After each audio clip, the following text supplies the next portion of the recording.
Climate change has brought on stronger storms, and we've been seeing this trend since 2005 where you're getting more and more major hurricanes, and it's Category 3 or higher. And we've been seeing more Category 5 hurricanes than we have in the past 100 years. And it's only going to get worse from here.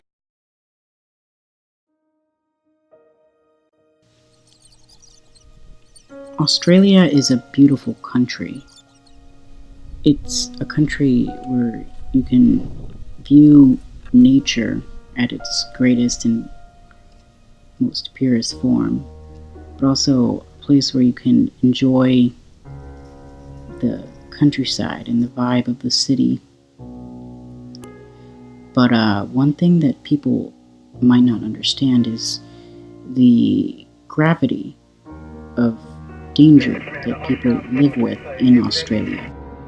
Since people have lived in Australia, they know that wildfires are always a danger. But no fire was as catastrophic as the Black Saturday fires. Hundreds of people died in the fires, and thousands of homes were lost in the state of Victoria as the fire went on a rampage.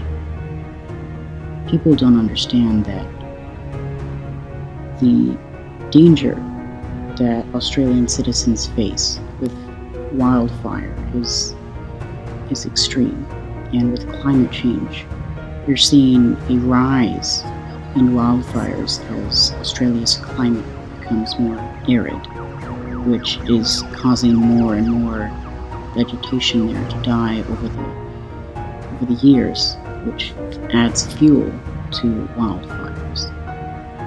And to live in a place where it is so beautiful, but becoming uninhabitable due to these wildfires that threaten the everyday lives of Australians, it's painful to see the impact that it's having on families in Australia.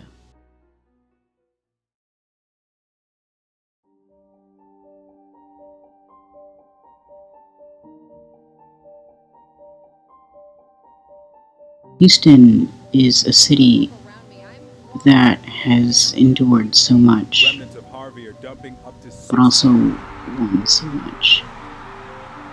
Harvey was a monumental moment in Houston's history forever. It showed the immense power that floods could have on a single city in 3 days.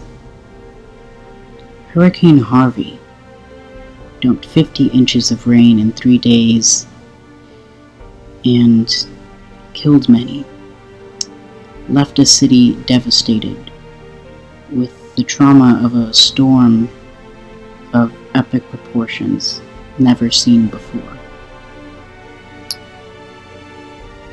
The damage from Hurricane Harvey showed that climate change has had a definite impact in the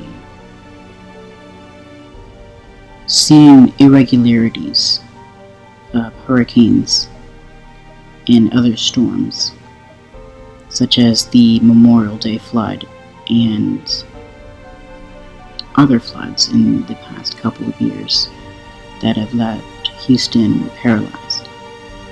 Floods can have a devastating effect on not only humans but the environment, such in a way that it takes years to repair.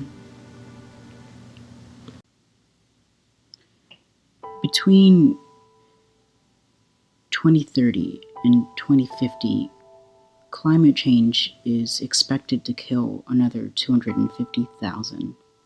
The worst thing about this statistic is not that between 2030 and 2050, 250,000 more will die. The statistic is between 2030 and 2050, 250,000 will die per year. After the hurt and pain that humanity has endured in the world wars and in other political and non-political conflicts, to have 250,000 people die by a cause that we could have prevented is unacceptable. 250,000 people is not just a number. They are human beings.